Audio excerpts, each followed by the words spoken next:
There is an obstruction on your exterior wall that you've been intending to clear away.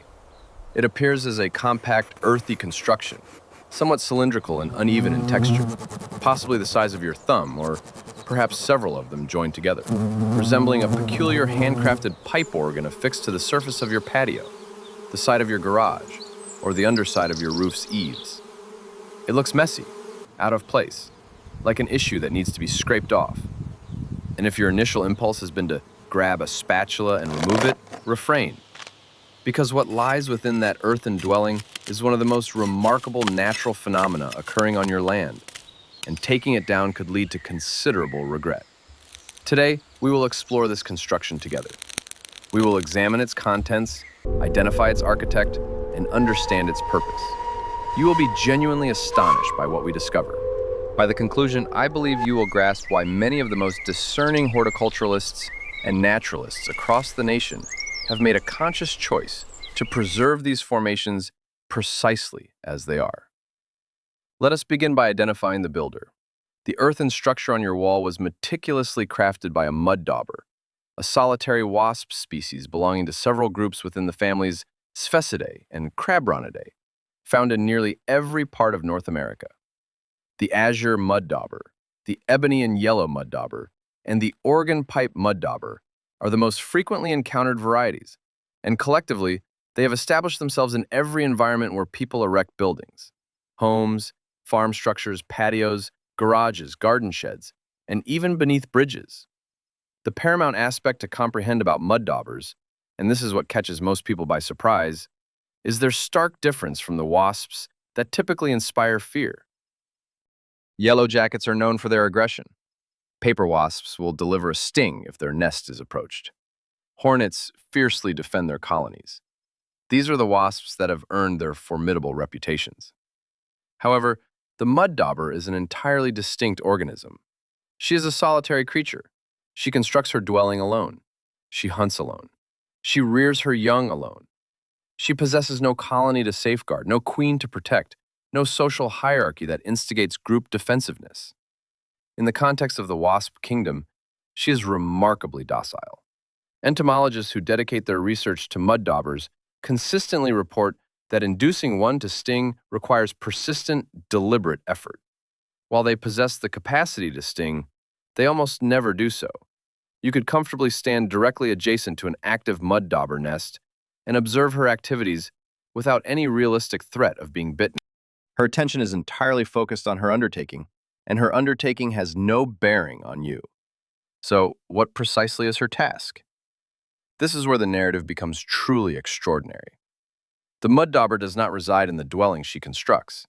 She builds it exclusively for her progeny, offspring she will never personally encounter.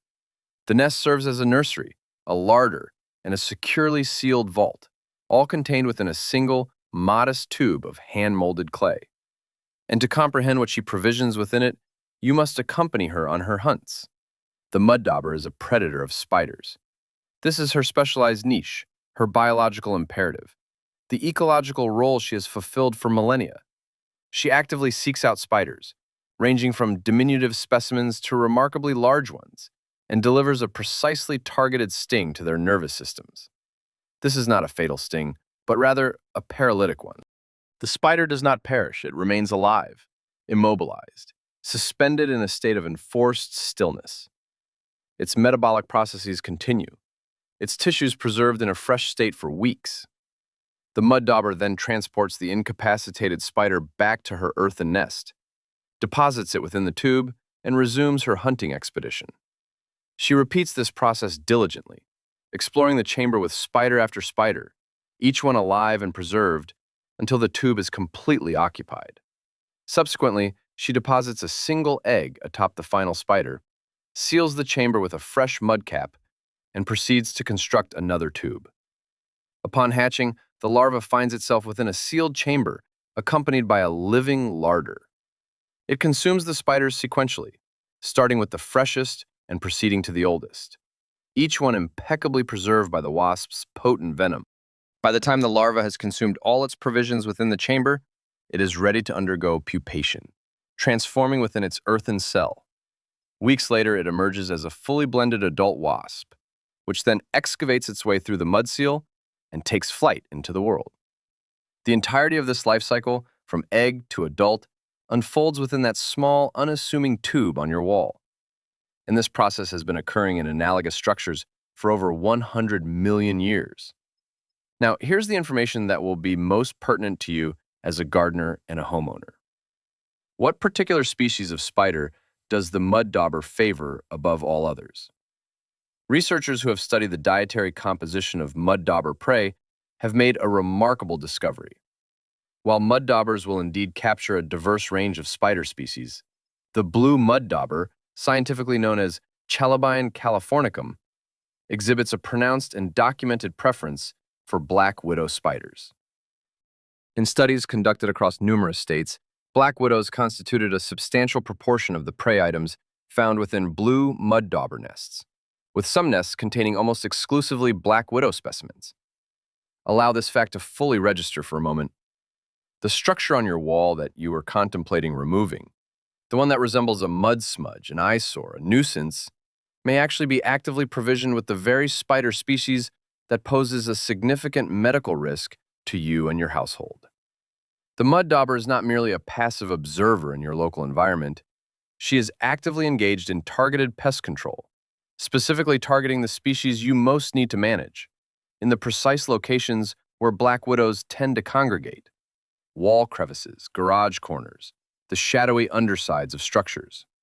No aerosol spray can reach those confined spaces with the same reliability as she can. No trap can hunt with such precision, and no chemical intervention leaves the nest site as clean and free of spiders as she does.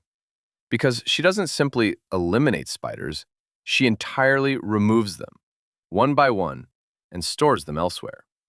If you have ever encountered a black widow in your garage and experienced that distinct chill of apprehension, understand that the mud dauber residing on your wall might be the very reason you are not encountering more of them.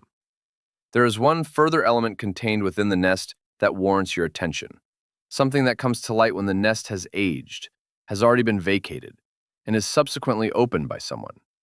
Out tumble the spiders, sometimes dozens of them, perfectly preserved, completely intact, dried and mummified by the passage of time within their sealed enclosure. Small brown ones, large orb weavers, and occasionally black widows. Their characteristic red markings remain vivid, their bodies still positioned exactly as they were when the venom took effect. It is one of the most extraordinary and somewhat unsettling discoveries one can make within a structure on one's own property. A sealed archive of your local spider population, meticulously assembled and stored by an insect. A record of the arthropods that inhabited the nooks and crannies of your dwelling, captured and preserved with a precision that no human survey could ever replicate. Some individuals find this deeply unsettling. Others regard it as one of nature's most captivating revelations. Most people, once they comprehend what they are observing, experience a sentiment that lies somewhere between these two extremes. A profound respect for a process so ancient and so efficient that it operates continuously, often unseen, on the walls of millions of American residences throughout the spring and summer months. So, what action should you truly take regarding the mud nest on your wall? The answer hinges on a single factor. Is the nest currently active, or has it been abandoned? An active nest is characterized by the presence of one or more wasps, potentially in different tubes, arriving and departing with clear intent. You might observe her bringing mud or carrying a paralyzed spider. If the nest is active, it is imperative to leave it entirely undisturbed. She will complete her endeavors within a single season, seal the final tube, and then depart. She will not return to the same nest, nor will she expand it indefinitely. She will establish a new dwelling elsewhere in the subsequent season. An abandoned nest, appearing dry, sealed, and devoid of any activity, can also be left in place, which represents the most straightforward option and incurs no cost. These vacant tubes provide crucial overwintering habitat for other beneficial insect species. Alternatively, if the structure genuinely bothers you, it can be carefully dismantled after the season concludes, typically in late autumn or winter, once you are certain that no larvae remain within. What you should absolutely never do is destroy an active nest. This is not because the mud dauber will retaliate. She will not. Rather, it is because you would be terminating a process that directly benefits your property, eliminating a predator that performs essential work that you cannot accomplish yourself, and removing from your local ecosystem one of the most precise and valuable biological controls for venomous spiders that nature has ever engineered. The mud nest on your wall is not a problem, it is a resolution. A small, handcrafted, mud-sealed solution to a spider issue you may not have fully realized existed. Allow it to remain. Observe her diligence if you have the opportunity. And the next time someone contemplates using a spatula near one of these formations, inform them of the remarkable purpose it actually serves. Have you ever discovered a mud dauber nest on your property? Or perhaps opened one and found its contents? Please share your experiences in the comments section below. I read every submission.